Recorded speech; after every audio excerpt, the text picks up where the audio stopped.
تحياتنا الكبيرة أعزائنا المشاهدين وحلقة جديدة من برنامج واقع واقع، وهالمرة رح نسلط الضوء على مهنة التنمية البشرية. معنا بالاستوديو المدربة ياسمين، يعطيك ألف عافية ياسمين. يا هلا يا هلا يا هلا ياسمين، احنا بنحب نعرف المشاهدين عن هاي المهنة اللي هي راجت بالعقد الأخير.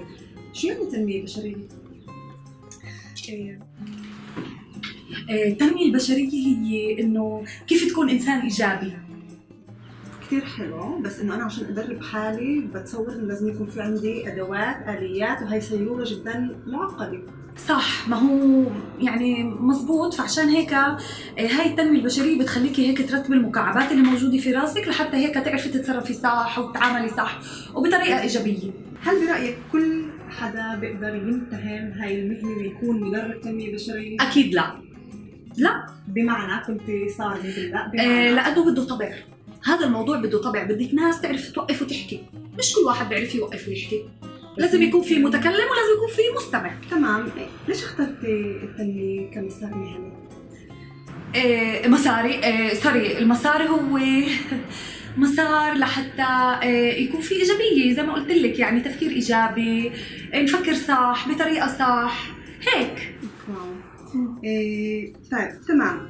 حسيتي انه هاي المهنة غيرت فيكي اشي على الصعيد الشخصي؟ طبعا صار معي مساري اكثر، صار معي اكثر هيك انه كيف بدي اقول لك، يعني انا بطلت اصرخ في البيت، صار في تفاهم بالبيت، هيك صار الامور هادي رايقه، حياه حلوه جدا. يعني انه انت استفدتي على الصعيد الشخصي منها، فبالتالي تقدري تاثري في المجموعات اللي انت بتلتقي فيها او في المتدربين اللي رح يصيروا مدربين في المستقبل. بأثر حسب ما هو، يعني انا بقدرش اجي اجبر واحد يجي يكون هو، يعني لازم الاشي يجي من هون، يعني يرتب المكعبات اللي براسه ويكون عنده ارادة لحتى يقدر، تعرفي يعني كيف. طيب ياسمين، مرتين ذكرتي قضية مصاري واستدركتي الأمر. مصاري ولا مسار؟ عشان بس إنه نوضح هاي النقطة عشان ما يصيرش في لا صح معك عند الجمهور. هي كمان مصاري وكمان مسار، يعني ما هو الدنيا مصاري بالآخر. أوكي، يعني معك بتسوى معكاش بتسواش، إنه هيك يعني الدنيا. إحنا بنبيع من خلال المنصات المختلفة حكي أدوات وآليات، ولا ماخذين المهنة كرسالة؟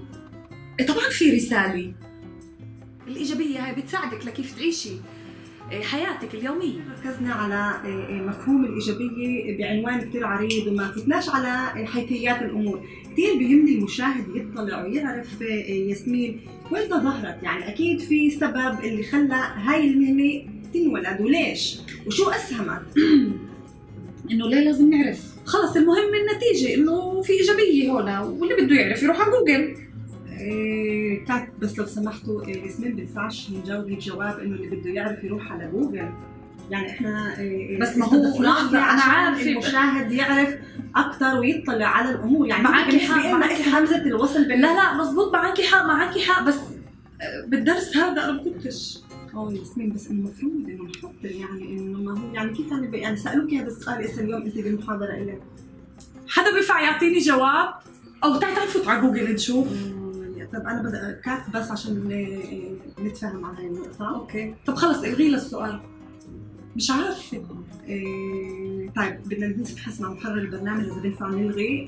لسؤال ثاني، مين هو قدرتك بهذا المجال ياسمين؟ باولو كويلو. اوكي، باولو كويلو، كتاباته، مؤلفاته، رسائله، شو بتعرفي تقولي لنا او تعطينا هيك من الاشياء اللي اثرت فيكي؟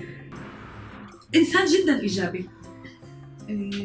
ياسمين رجعنا كمان مرة نحكي على إيجابي، يعني أنا كتير بدي إنه نفوت على قلب شرايين الموضوع لنفهمه، يعني إنه أوكي فيما لو حبينا هيك نختم حلقتنا بنبرة وبروح إيجابية، طالما كلمة إيجابي رافقتنا من مطلع الحلقة، شو هي الرسالة التحفيزية اللي بتحبي توصليها للجمهور؟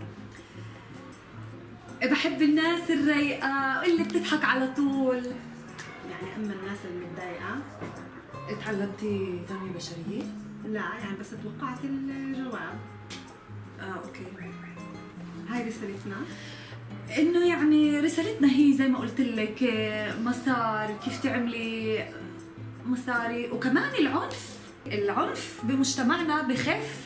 شكرا لكم مشاهدينا على حسن المتابعة، نلقاكم بحلقة جديدة من برنامج واقع واقع. خلص لا ما راسي النظارات، لمين هدول النظارات؟ دخت مش قادرة يما راسي من واقع واقع والمدربة مشاهدين هيك عليكم شوي على مهنة التنمية البشرية.